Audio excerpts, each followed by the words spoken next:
Bonjour à tous et bienvenue dans ce premier épisode du Monde expliqué en 5 minutes. Aujourd'hui, nous allons traiter d'un récit littéraire tout à fait classique et au programme de nombreuses écoles, Les Fleurs du Mal de Baudelaire.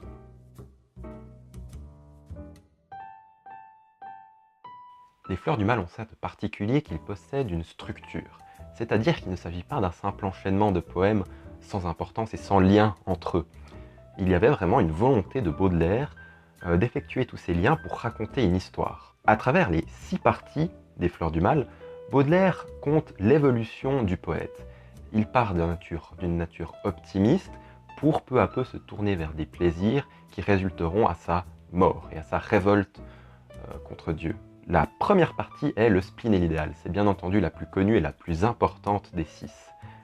Baudelaire part du principe qu'il existe en tout temps 2 postulations chez l'homme.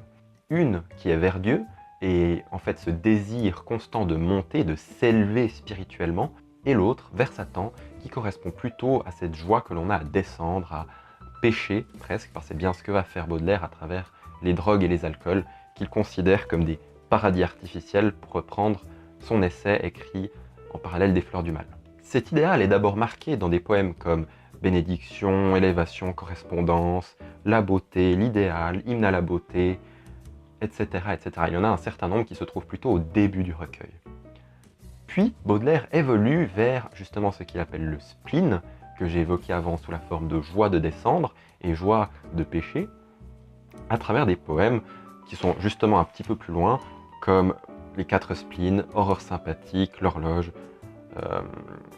Le revenant, À une madone, etc., etc. Puis, Baudelaire évoque toute une série de poèmes en lien avec Paris, à travers les tableaux parisiens.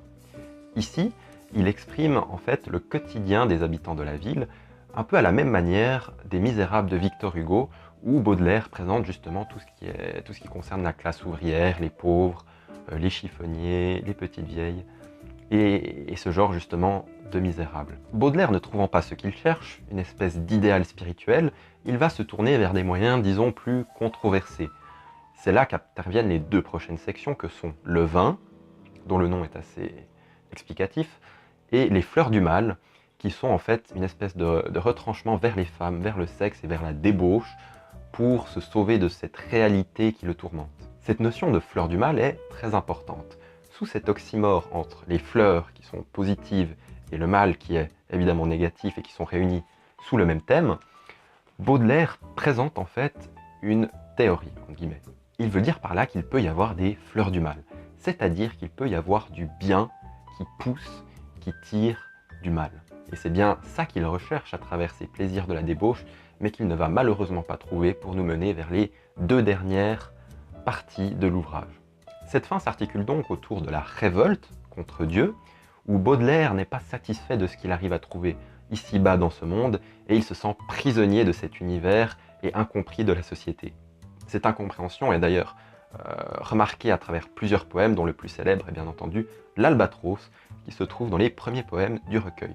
Tout cela va donc mener à la dernière partie, la plus sombre, qui est la mort, où le poète, n'ayant pas trouvé consolation ou plaisir ici-bas, va finalement se tourner vers la mort comme ultime voyage, thème très important à travers ses poèmes, et qui va justement abandonner la réalité.